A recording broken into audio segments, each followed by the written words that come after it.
ساعت به وقت پراگ رسیده است و بازم فرصت ملاقات ما و شما از آن فرا رسید. شالوگل خوجی هستم چون همیشه در همین وقت در خدمت شما از آن با سرخط خبرهای تازه تاجیکستان و جهان و البته یادتان نرود بعد از 3 ساعت دیگر باز ما و شما وا میخوریم در پخش مستقیم و در برنامه خبری.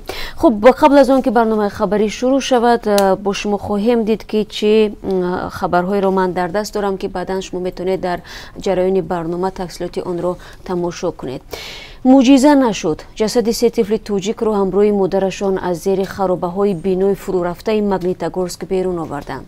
بعد چند روز جستجو و انتظاری‌های خبر امیدوار کننده متاسفانه 4 نفر و همه از یک عائله زنده نماندند. پدر خانواده در حالت وزنین است. پیوندان میگویند تا به حال او زیر دستگاه نفسی صنعی قرار دارد. در عین زمان هزارها کیلومتر دورتر از جای حادثه در تاجیکستان زادگاه الفتوها ماتم دارند و انتظار انتقال 4 تا بود. کلین جوان و نبیرگان غورمرگ هستند.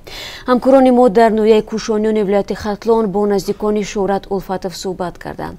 گزارش را در این باره در برنامه خبری تماشا کنید و اگر تا شروع برنامه خبری بازم پیدا نمودن جسدهای بیشتر از زیر خرابه‌های بینای فرو رفته در مگنیتگورسک بیشتر شود ما برای شما خبر خواهیم داد. برای سیر و گشت ایدانه رفتند اما شب سال نو را در شعبه پلیس روز کردند. در برنامه امروز از بازداشت صدها مهاجر خواهیم گفت که به میدان سرخ رفتند اما به دام میلیسه ها افتادند.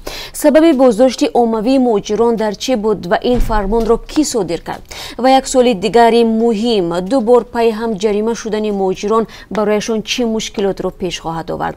به همه این سوال ها در یک گزارش پاسخ خواهید گرفت که در برنامه بعدی یعنی بعد از 3 ساعت تقدیمتان می‌گردد. شب سال نو برای بعضی مهاجران در آلمان نیز خوب نبود. به فرق از روسیه در این کشور مهاجران افغانستان و سوریه مورد هدف یک شهروند آلمان قرار گرفتند و زیر چرخ ماشین او ماندند. وابسته به این جنایت که را دستگیر کردند و تفتیش شد چه تفصیلاتی را روی آب برآورد در برنامه خواهید فهمید. ضمناً چون درباره شب سال نو یاد کردیم آیا ساکنان در تاجیکستان این عید را چگونه جشن گرفتند و خرج دسترخوانشان چند سامانی را تشکیل داده است؟ البته تا به حال بحث‌ها درباره رایج بودن یا نبودن تجلیل سال نو در میان طبقه‌های مختلف کشور گرم است. خلاصه اگر بعد 3 ساعت دیگر با ما بیایید نظر مردم را در این مورد هم می‌بینید و هم می‌شنوید. لیدی تاکسی در راه‌های دوشنبه و یا خدمات نو به بانوانی که میخواهند راننده تاکسیشان زن باشد.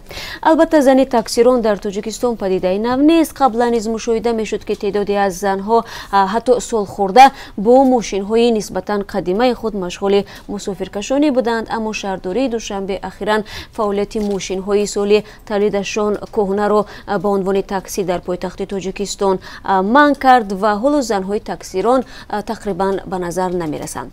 در این بین شرکت رخش خدمات لیدی تاکسی را به راه انداخته است. چون و چرای این موضوع را نیز در برنامه خبری برایتان میگوییم. خواست به شیر آش بدهد اما به خوراک این درنده تبدیل یافت. این فاجعه در کجا رخ داد و چرا شیر به نگاه بینش در افتاد؟ در این باره احتمالاً قبل از شروع برنامه خبری و در پخش مستقیم برایتان معلومات میدیم. از این خاطر به اصطلاح گوش به قمار باشید.